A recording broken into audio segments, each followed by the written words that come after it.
안녕하십니까. 지금 민주당이 그 최후의 발악을 하고 있습니다.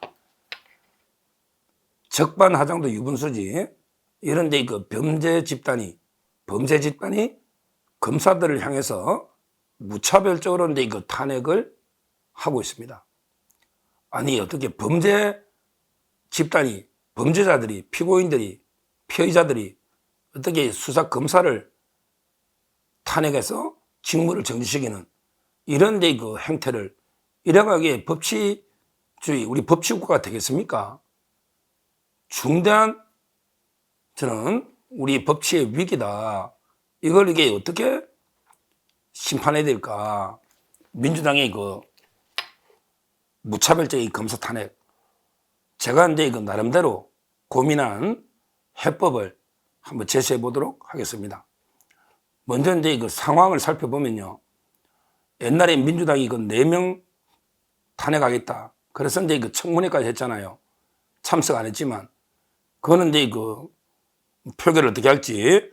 4명은 이제 그 우리 강백신, 엄희준, 그리고 이제 김영철, 그 다음에 그 박상용 검사, 4명은 이제 그 탄핵하겠다 청문회까지 했거든요. 의결할지 안 할지 이제 지켜봐야 되고요. 이번에는 청문회 안 하고요. 바로 이제 그 의결하겠다. 더 이제 그 탄핵을 확실히 하겠다는 거죠. 청문회고 뭐고 필요 없다. 그냥 이제 바로 탄핵해버리겠다. 누구를? 바로 이제 그 핑계를 이재명이를 수사했기 때문에 탄핵한다 이렇게 못 하잖아요. 자기가 이게 민주당도 양심이 있지 뭐 이재명을 수사했기 때문에 탄핵합니다. 이건 안 되잖아.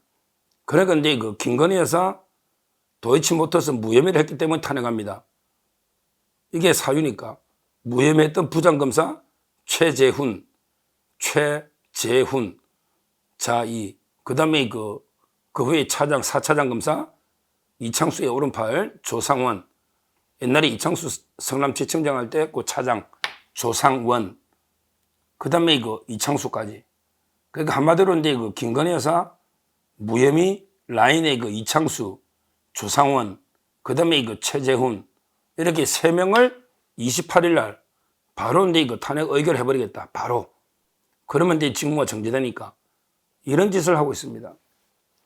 그런데 김건희 여사 도이치모터스는 이제 그 문재인 때 이미 그 이성윤, 이정수 이미 2년 동안 탈탈 털었는데 그때를 기소 안 하면 그럼 이게 그 사람들을 탄핵해야 되잖아. 왜 2년 동안 수사하고 결론 안 내리냐고. 직무유기지. 그 다음에 또 2년 동안 송경호 중앙지검장. 거기도 아무도 안 부르고 아무 일도 안 했잖아요. 송경호. 부산 고검에 갔는데 아무 결론을 내리든지 뭐 했어야 되잖아. 이걸 이게 갑자기 이창수 검사장한테 떠넘기면 어떡합니까? 저는 다 이게 이해가 안 돼요. 이창수 검사장이 오보니까 이게 검사장이 벌써 이게 4번째잖아. 근데 뭐 정권을 이미 4년 전의 이야기고 여러 가지로 이제 그 증거를 검토해보니 직접적인 유죄의 증거는 없고 있으면 벌써 옛날에 했겠지, 기소를. 그래서 이제 그 레드팀까지 만들어서 레드팀. 그래서 이제 의논해가지고 무혐의를 했고 그 다음에 거기에 고소했던 최강욱이나 고소한 자들이 그 고검에다가 항고를 했잖아. 지금 항고심에서 고검에서 이제 보고 있잖아요. 그럼 이게 절차대로 그냥 불복 따라가면 되잖아. 심우정 총장은 지휘권이 박탈돼 있어가지고 중앙지검의 결론에는 관여를 못했죠. 근데 고검부터는 이제 지휘권이 회복되니까 고검의 그 항고 사건은 내가 챙겨보겠다. 심우정 총장이 이렇게 말했잖아요. 그러면 이제 그 이미 다 이게 그 절차 따라 가고 있는 거 아닙니까? 이걸 가지고 이게 그 탄핵을 한다. 아니, 아무리 탄핵이 가벼운 제도라도 검사가 할 때 뭐 검사가 기소하거나 불기소하거나 이거가 탄핵하면 또는 이게 판사가 유죄 무죄 가지고 탄핵하면 그럼 이게 누가 검사 판사 할 수 있겠습니까? 전부 이게 그 결론이 다 다를 수도 있고 생각이 틀리니까 1, 2심의 판결이 다를 수도 있고 그래서 이게 그 신급제 1심, 2심, 3심이 있고 검찰도 이게 그 불복하는 절차가 있잖아요. 그런데 무조건 탄핵부터 한다. 이렇게 되면요. 앞으로 이게 탄핵은 150석만 하면 되거든요. 2분의 1이면 탄핵이 돼요. 그렇죠. 대통령 빼고는. 대통령은 3분의 2. 그러면 이게 앞으로 누가 다수당이 된들 150석 당이 하나는 있을 거 아니에요. 뭐 민주당이든 국민의힘이든. 그러면 이게 무조건 앞으로 이게 150석 넣으면 탄핵을 지 맘대로 해도 된다. 이런 나쁜 선례를 남깁니다. 실제 이거 탄핵이라는 게 한 번도 해방 이후에 검사들 된 적이 없어요. 그런데 이번에 벌써 이게 7번째 아닙니까? 7명째. 또 그 전에 이정섭부터 안동환까지. 그러면 이게 9명째 아닙니까? 이게 뭡니까, 이게? 한 번도 역대 없었던 제도가. 이런 식으로 이게 앞으로, 이러다면 이게 국회 150석 다수당은 지 맘대로 탄핵해버리는 앞으로 이런 나쁜 선례가 돼요. 이러면 이게 우리 대한민국 공화국 체제가 무너질 수 있는 거예요. 150석까지 있다고 이게 지 맘대로 탄핵하고 지 맘대로 다 하면 그러면 이게 공화국 체제, 우리 육공화국 체제 유지되겠습니까? 정말 이게 우리 대한민국의 위기다. 이렇게 먼저 말씀을 드리고요. 민주당이 이창수 검사장을 이게 탄핵하려는 이유는 김건희에서 이게 중요한 게 아니고 결국은 이제 전주 성남지청장 할 때 FC 수사, 그 다음에 백현동 국토부 협박 때문이다. 선거법 수사를 이게 이창수가 한 거예요. 백현동 부분은. 그 다음에 전주지검장 할 때 문재인 수사.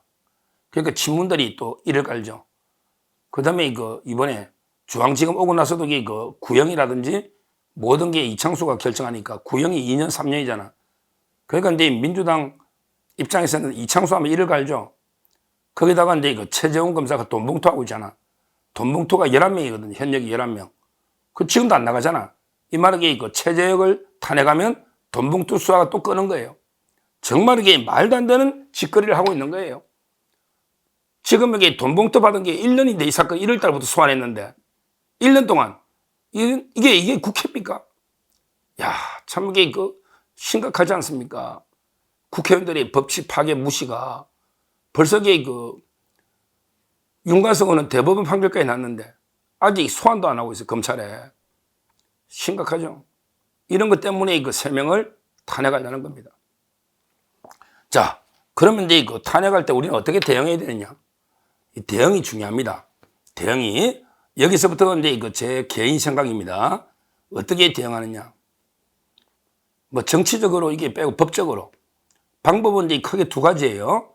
하나는 이제 이진숙 방법과 그 다음에 김홍일 방법. 크게 보면 이게 두 가지겠죠.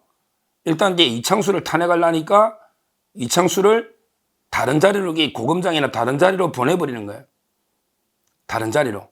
그러면 이제 중앙지검장이 새로 이제 더 강성 인사를 앉히는 거예요.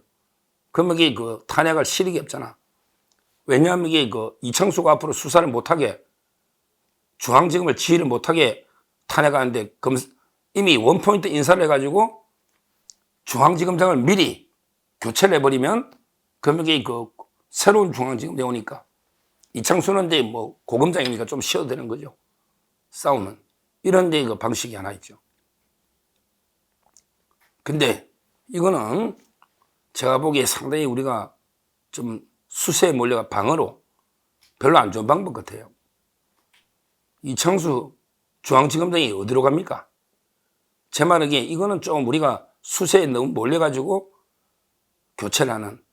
왜 그러냐면 이게 물론 중앙지검장이 250명 검사 데리고 워낙 중요하니까 직무대리로 1차장이 다 하기는 좀 어려워요.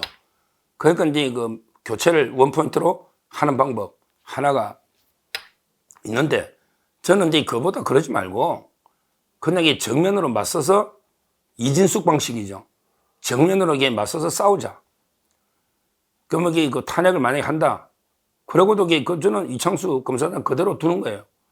두고 이제 헌법재판소에 이제 탄핵 심판하는데 여기서 제가 이제 처음 제안하는 방식이 하나 있어요. 제가 옛날부터 의문이 많았는데 요즘은 이제 제가 헌법 교수나 또는 이제 법제처의 고위직 해석하는 분들, 그 다음에 여러 이제 판사들 제가 상의를 해봤어요. 보세요. 왜 탄핵에 대해서는 가처분이 안 되는가? 저는 이런 이제 의문을 제기합니다. 탄핵을 하면요, 우리는 당연히 이제 헌법에 직무가 정지된다, 이걸 전제하고 있어요. 그러니까 이제 탄핵 이길 때까지 뭐 100일이든 6개월이든 뭐 7개월이든 이겨야 복귀한다. 그러니까 탄핵의 의결에 대해서는 이제 가처분이라는 게 아예 생각해 본 적이 한 번도 없고 실제 한 번도 한 적이 없어요. 근데요, 국회 의결, 탄핵 의결이 있죠. 이게 뭐 절대적인 겁니까? 우리 헌법재판소는 모든 걸 재판할 수 있는 최고의 헌법기관입니다. 헌법재판소는 최고의 헌법기관이죠. 근데 국회에 탄핵 의결이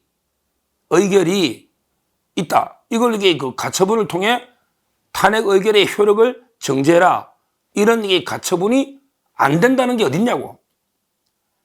일반적으로는 그냥 이게 탄핵 의결이 되면 헌법에 의해서 직무가 정지되는, 이거는 이게 직무 정지는 일반적인 헌법의 원칙이고, 그 국회 탄핵 의결의 효력을 정지해달라, 이렇게 가처분하면요, 충분히 성산이 있다. 새로운 판례를 한번 이렇게 만들어 봐야 된다고 저는 봅니다. 이게 맞아요. 우리가 이진숙 위원장도 그렇게는 안 하고 그냥 당연히 가처분은 안 했죠. 그냥 이진숙 위원장은 이제 7명이 돼야 심리할 수 있다. 근데 너무 늦으니까 7명이 돼야 심리할 수 있다, 이걸 헌법소원 해가지고 가처분해서 임시로 이제 6명인데도 심리하는 식으로 그 7명 조항에 대해서 가처분해가지고 승소를 해서 지금 이제 이진숙 위원장 재판하고 있잖아요. 그건 잘한 거예요. 근데 그것도 처음에 이걸 가처분한다고 누가 생각 안 했거든요. 누가 생각을 해본 적이 없어요. 근데 이진숙 위원장이 최초로 7명 심리가 위헌이다, 이렇게 가처분 심리 이겼잖아요. 저는 앞으로 탄핵이, 부당한 탄핵이 엄청나게 많을 거예요. 그러면 이게 무조건 뭐 10개월, 7개월 막 이렇게 정지돼야 됩니까? 예를 들어 윤석열 대통령에 대해서 탄핵을 했다, 그러면 무조건 결론 날 때까지 기다려야 됩니까? 아니잖아요. 나라에 시급한 일이 많잖아요. 이렇다면 국회의 의결이라고 왜 가처분이 안 됩니까? 국회의 일반 의결 표결하고 똑같잖아요. 그러니까 국회의 탄핵 의결의 그 효력으로 그 효력을 정지시키라, 이게 가처분으로 하면요, 그러면 이게 일단 이창수도 중앙지검장 일을 하면서 재판하는 거예요. 이게 맞잖아. 말도 안 되는 탄핵했을 때 바로 이게 직무정지되가 무조건 배제된다, 이게 부당하죠.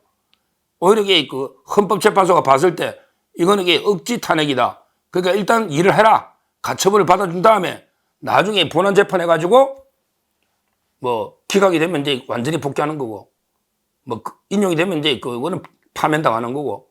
제 말은 이게 왜 임시적으로 가처분이 안 될 이유가 하나도 없다. 국회 의결이 뭔데? 그게 왜 효력 정지를 헌재가 못합니까? 그래서 충분히 할 수 있다. 안 된다는 규정도 없고, 근데 해본 예도 없어. 근데 제가 만나본 여러 데 전문가들은 충분히 한번 시도해 볼 만하다, 이런 데 해석이 있어요. 그래서 이번에 만에 하나 이제 검사 3명 탄핵하면요, 저는 바로 이제 바꾸지 말고, 그 중앙지검장 사람이 또 누가 있어요? 바꾸지 말고 그냥 바로 이제 헌법재판 할 때 가처분을 한번 다퉈봐라. 가처분을. 그러면 이게 획기적인 판례가 나올 수도 있다. 왜? 가처분이 받아들여지면 직무를 보는 거예요. 직무 보면서 재판하는 거예요. 우리 다른 거 다 가처분 하잖아. 방통위 의결도 가처분하고 다. 국회 의결이 뭔데? 헌법재판소 밑에는 국회도 하나의 기관에 불과한 겁니다. 헌법재판이 그런 거예요. 그런 겁니다. 따라서 제가 최초로 제안한 바로 이제 탄핵에 대해서 가처분을 신청하는 이런 이제 방법이 하나 있고, 그 다음에 그걸 떠나서 이제 뭐 헌재가 빨리 신속하게 심리할 테니까 뭐 신속하게 기각시켜주는 방법이 하나 있고요. 그리고 이제 무엇보다 이제 저는 만약에 그렇게 되면 심우정 검찰총장이야 모든 검사들이요 들고 올라야 돼요. 검사장 회의나 또는 부장검사 회의, 평검사 회의, 이걸 이렇게 들고 올라가 왜 이렇게 부당하게 아무 이유 없이 검사들을 탄핵하느냐, 이래야 됩니다. 어느 조직이든지 어느 나라든지 어느 사회든지 스스로 지키려 하지 않으면 아무도 안 도와줍니다. 자기 스스로에게 지키려고 해야 남이 도와줍니다. 예를 들어 판사 탄핵도 마찬가지예요. 판사를 탄핵한다 할 수 있잖아요. 그러면 이게 모든 판사가 들고 올려야 됩니다. 그래야 이게 국민이 낫습니다. 검사를 부당히 탄핵하면 모든 이게 검사들이 들고 올려야 됩니다. 그게 아니고 이게 눈치 보고 에이, 내가 탄핵당하는 거 아닌데 뭐 저 잘 나가는 특수부 검사들 뭐 이런 식으로 이게 내일이 아니라고 생각하면요. 모든 이게 검사가 탄핵당할 수 있고 결국 이 검찰청의 역사 속으로 사라질 수가 있는 이런 상황이 되는 겁니다. 되는 거예요. 검찰 조직이 다 하면 10,000명 아닙니까? 일반직까지 10,000명. 저는 이제 검찰이 전체적으로 이게 들고 올라야 된다. 이 문제 하나. 그 다음에 이 국민도 검찰을 적극 지지하고 힘을 실어줘가지고 이게 민주당의 부당한 탄핵에 대해서 국민도 들고 올라야 된다. 이걸 이게 정치적으로 말씀드리고, 그 다음에 그 법적으로 바로 이제 탄핵한 데에서 교체해버리는 이런 이제 그 방식보다는 당당하게 맞서서 헌재에서 싸우자. 그럼에도 가처분 한 번도 가보지 않은 길을 한번 가보자. 가처분을 통해서 미리 효력 정지시켜 놓고 재판하는 이게 앞으로 예를 들면 획기적인 우리가 무차별적인 탄핵을 조금이나마 막을 수 있는 유일한 방법은 헌법재판소가 딱 보고 이거는 이게 말도 안 되는 탄핵이야. 이럴 때는 가처분을 인용해 줘서 효력을 정지시켜 버리는 거예요. 말도 안 되는 탄핵일 때는. 그게 우리가 완전히 폭주하는 국회를 조금이나마 견제하는 완전히 고삐 풀린 광견처럼 미쳐 날뛰는 국회, 이거는 조금이라도 견제하려면 헌법재판소도 전향적인 판결이 필요하고, 그 다음에 우리 이번에 탄핵 만약 된다면 한번 신청을 해야 된다. 이렇게 말씀드리고요. 그 다음에 우리 국민들도 또 저처럼 유튜브 언론도 민주당의 부당한 적반하장식의 검사들 탄핵에 대해서 강력하게 비판해야 된다. 이렇게 말씀드립니다. 감사합니다.